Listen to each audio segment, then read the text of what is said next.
So we're leaving that, and now we're going to North Korea. No, I have to do this ad first. Oh, yeah, go ahead. The Rising. Pick up your copy of The Rising. The Rising is a Christian fiction thriller by the Watchman Dana G. Smith. One is rising among the corridors of power with legions of devotees. He knows his day has not yet arrived. He is elusive, powerful, and yet no one knows just how dangerous he is. None except a few who have known his works and the result. One of those is an ex-Black Ops sniper. The Rising is here, yet there is that hand of opposition and faith which rises against it. The day is set for the corridors of darkness. You can get your copy of The Rising on Amazon, Barnes & Noble, Books A Million, Google Play, and many more. And now back to you. Well, this one in North Korea is from International Christian Concern, and you can find this over on persecution.org. We know International Christian Concern. We have a number of these kind of agencies that we support, and we also do this, and when we report on all this stuff, you know, it has nothing to do with the fact that we donate money to them. We do this with everybody, where we report on this stuff. We don't charge anybody anything. They don't pay us anything, and I say that for one reason. This is totally something we're doing for them to help them out, to get their name out there, to tell people what they're doing, to keep Christians involved in knowing what to pray for. And there is one thing when you talk about North Korea, and as they say in their letter here, for generations the Kim regime has done whatever it can to erase Christianity. Hundreds of thousands of believers have been killed or languish in prison. However, the gates of Hades won't stand against God's church, and we see glimmers of hope as truth permeates deceived hearts and minds. An estimated 400,000 Christians in North Korea practice in secret, alone, or in small trusted groups.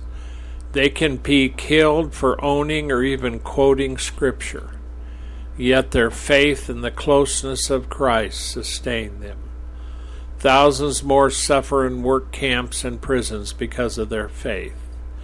Christian, you who live in the West, and I say like America and Canada, and even in the UK and throughout Europe, very few, I would say probably none, have ever gone through what the Christians in North Korea have gone through. That's true. And so the partners on the Korean Peninsula are reaching North Koreans for Christ and serving as underground church. Because of your support, these brave souls use many creative means to get the Bible into desperate hands. And of course, you can't give details because of the security. We support the radio broadcasts of Christian programming into North Korea every morning and evening. And we supply North Korea with shortwave radios and batteries to hear the messages. Now, this is how you break through into these things. And so they say we are doubling our efforts to reach those broken souls who suffer so much under Kim's extremist tyranny. And so they set Kim up as a god, which they did with his father and his father before him. And so when you give to ICC's Gospel Fund, this is where it goes, places like this. They have a lot of ministries and a lot of places to help, just like Samaritan's Purse does, and Global Christian Relief does, and many others. The needs far exceed the money. And this is really an irritating thing, because what happens is we have billionaires like Soros and others who spend billions of dollars to destroy America, to stop Donald Trump, all in an effort so they can get America destroyed. Soros has been working on this forever, and I've researched that man a long, long time ago. He hasn't changed a thing. His son is just like him and is now taken over. And it just is a tragedy that in the world today we have billionaires that have more money than you can shake a stick at, and instead of giving all of that to help the persecuted church, they give nothing. They give it all to destroy societies like America. Yeah, that's tragic. It's not going to be well for them. So go ahead. This is more about the Australian stabbing and Bishop Mari Emanuel. It comes to us via Assyrian International News Agency. A 16-year-old boy has been charged with a terrorism offense for allegedly stabbing an Assyrian church bishop in Sydney during a church service. Australian police said on Friday an investigation continued into a riot after the knife attack. Police from the Joint Counter-Terrorism Team questioned the boy, who is in the hospital under police guard recovering from injuries, on Thursday, and charged him with committing a terrorist act. If convicted, he could get a maximum penalty of life in prison. He has been refused bail and is expected to appear before a bedside court hearing on Friday. New South Wales State Police Commissioner Karen Webb said during a press conference. Police will allege the bishop was stabbed as many as 6 times and that the boy had traveled for 90 minutes to reach the church from his home. A riot broke out outside the church soon after the attack on Bishop Mari Emanuel, after an angry crowd demanded the suspect attacker be handed over to them. More than 50 police officers were injured and 20 police cars were damaged. The 53-year-old bishop has a popular youth following on TikTok and has been a target of criticism, hate, and online trolling. His sermons range from homilies on the Bible to fiery criticisms of homosexuality, COVID-19 vaccinations, Islam, and the election of U.S. President Joe Biden. Bishop Emanuel is in an audio message on social media on Thursday, said he had forgiven his attacker and that he was recovering quickly.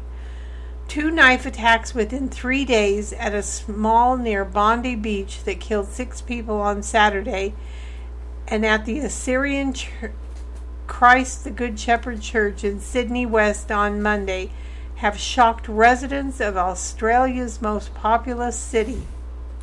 The incidents have sparked calls for greater public security in Australia, where gun crimes and knife attacks are rare due to tough laws.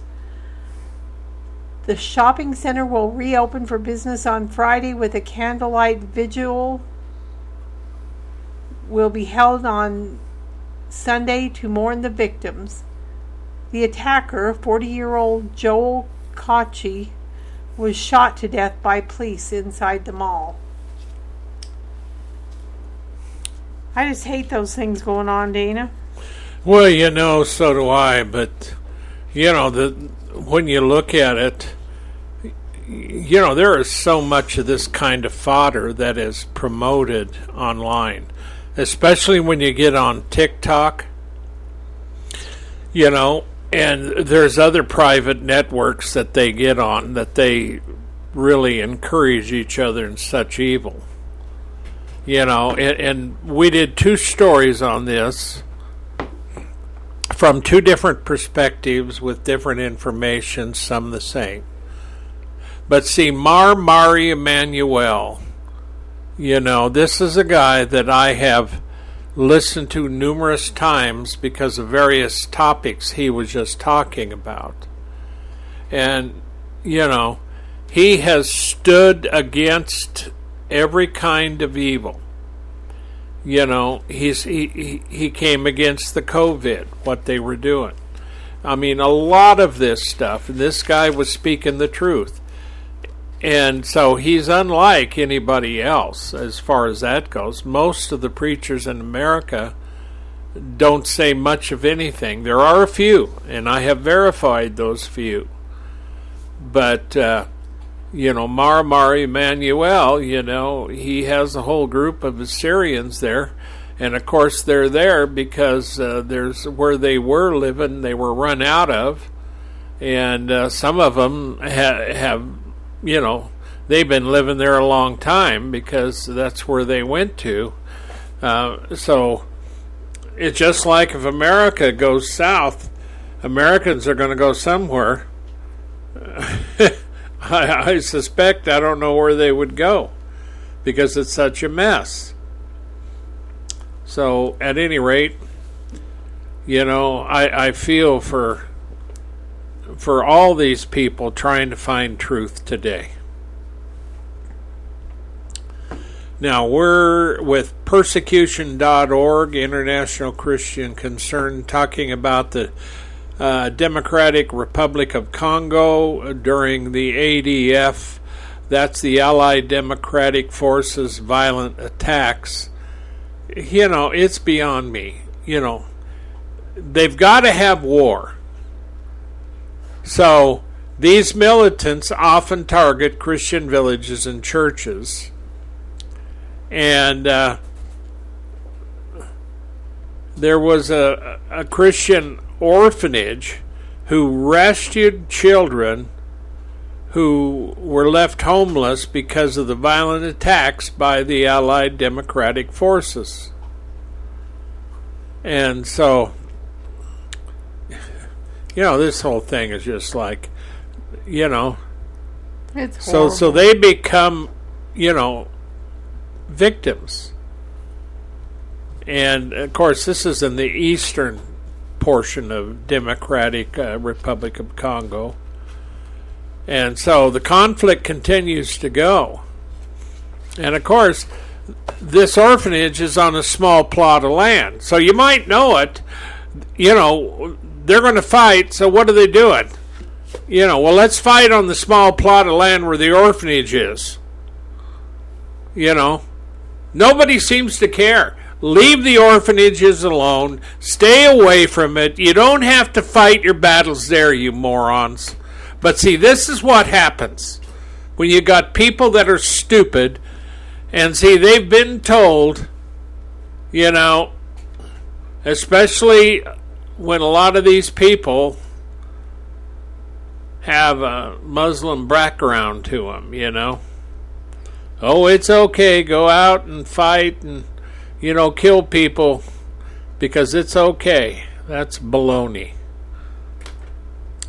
So International Christian Concern is just one of those. And see, what do you have to do? You have to go into a violent region. And you've got to find a way to get in there. You got to get your trucks, get them filled. You got to pay people to guard the trucks. You know, sometimes you even have to pay, you know, a fee to the government to be able to ship anything in there. I mean, these are all the things they have to do. Sometimes they'll smuggle them across the border. But it's all dangerous. And, you know, it just amazes me that, And what do they give him? They're not giving him T-bone.